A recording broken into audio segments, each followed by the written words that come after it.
प्रस्तावित केलेले रस्ते आणि जुन्या रस्त्याबद्दल प्रश्न निर्माण झाला, त्या संदर्भात एकत्रित बैठक बोलवा आवश्यक त्या डिपार्टमेंटवर. अनुक्रमांक नंबर 5 प्रश्न 277 मनीषाताई कायंदे. प्रश्न क्रमांक 277. सभापती महोदय, छापल्याप्रमाणे. सभापती महोदय, मुंबईतून नाशिक, ठाणे, नाशिक आणि संबंध महाराष्ट्रामध्ये जाण्यासाठी हा एक प्रमुख आणि एकुलता एक रस्ता आहे. माझीवडा ते वडपे काम खूप रखडलं आहे. ते 64% काम 67% काम पूर्ण झालंय असं म्हटलंय आणि जो खारेगाव खाडीपुलाचे काम आहे ते प्रगतीपथावर आहे, परंतु प्रचंड इथे ट्रॅफिक आणि अतिशय त्रास सहन करावा लागतोय. गेली अनेक वर्ष हे काम खूप रखडलंय. याच्यामध्ये का रखडलंय ते खाडीपुलाचं कारण देण्यात येत आहे सारखं सारखं, आणि हा नंतर 8 मार्गिका होणार आहे, परंतु समृद्धी महामार्गही तिथूनच पुढे सुरू होणार आहे, जो ठाण्यापासून जे पुढे इगतपुरी. तर मला असं विचारायचं आहे की याला विलंब का होतं, विलंबाची कारणं काय, ते इथे कुठेच उत्तरात नमूद केलं नाहीये, ते मी जाणून घेऊ इच्छिते. माननीय मंत्री महोदय.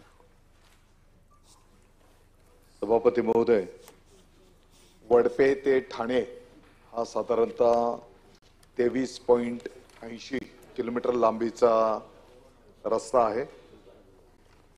पहिलेच्या टप्प्यामध्ये हा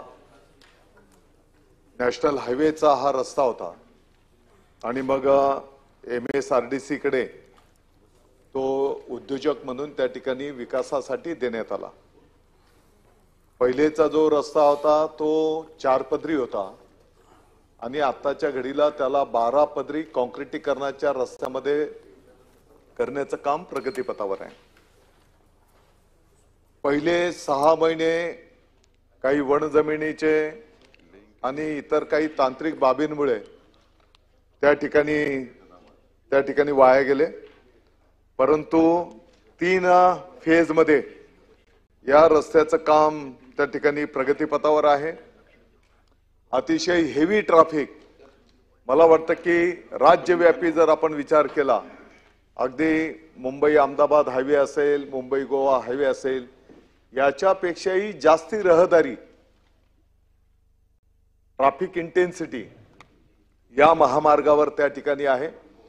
भिवंडीच्या बायपास त्या भागामध्ये मोठ्या प्रमाणात गोडाऊन्स आहेत आणि मग मोठे जे कंटेनर्स असतात त्या माध्यमातून त्या ठिकाणी ट्रॅफिक जाम होत असते, ही वस्तुस्थिती आहे.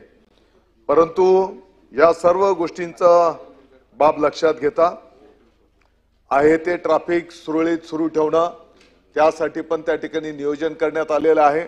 MSRDC डिपार्टमेंटच्या माध्यमातून काही मनुष्यबळ, पोलीस डिपार्टमेंट, ट्रॅफिक विभागाला त्या ठिकाणी पुरवण्यात आलेलं आहे, काही सुविधा पण देण्यात आलेल्या आहे. ती ट्रॅफिक सुरळीत ठेवून हे कामं आपल्याला करावी लागत आहेत. काही